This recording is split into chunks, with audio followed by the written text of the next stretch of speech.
La journée du 8 mars, journée internationale des droits de la femme, a été différemment célébrée en Côte d'Ivoire. En marge des activités de réjouissance, le réseau ivoirien des gestionnaires de ressources humaines a initié un atelier de renforcement de capacité. Un atelier où les femmes gestionnaires de Côte d'Ivoire ont reçu des rudiments pour asseoir leur leadership, mais surtout accroître leur bien-être. Mon désir Nascimento et Richard Akeke nous font le point. La célébration continue parce que justement tous les combats menés pour atteindre les niveaux d'égalité des droits, je précise, pas égalité des sexes mais égalité des droits pour les femmes autant que les hommes n'est pas encore acquis. Elles se sont retrouvées, les femmes gestionnaires de ressources humaines de Côte d'Ivoire, pour un atelier de renforcement de capacité. L'initiative est du réseau ivoirien des gestionnaires de ressources humaines, RIGRH. Elle vise d'une part à magnifier les femmes pour leur rôle joué dans les communautés et d'autre part leur donner des outils pouvant leur permettre de renforcer leur leadership et leur bien-être.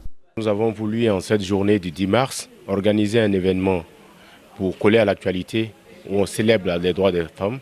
Donc le RIGRH a voulu dans cette dynamique organiser un atelier, une conférence à l'attention des dames, des belles dames dynamiques du réseau et toutes les femmes DRH ou qui font partie de la fonction du groupe, pour pouvoir les magnifier, pour leur donner l'occasion de se rencontrer, pour créer du lien et ensuite partager une thématique qui nous est chère, qui parle du leadership féminin et bien-être. Dans une atmosphère détendue, les femmes se sont constituées en plusieurs groupes de réflexion. Les verts, les jaunes, les bleus et les oranges pour traiter des études de cas qui leur permettront de prendre le lead de leur vie.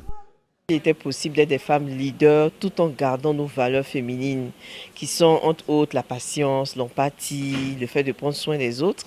Nous avons parlé du bien-être et j'ai dit aux femmes qu'il était important qu'elles puissent identifier leurs besoins et satisfaire leurs besoins sans attendre que ce soit d'autres personnes qui viennent le faire à leur place. Une ambiance de travail appréciée par les participantes à cet atelier. Je suis ravie parce que cette conférence a été présentée de la meilleure manière possible pour permettre à toutes les femmes qui étaient là de participer. Et je pense que notre coach a trouvé le moyen pour que les femmes vivent vraiment cette.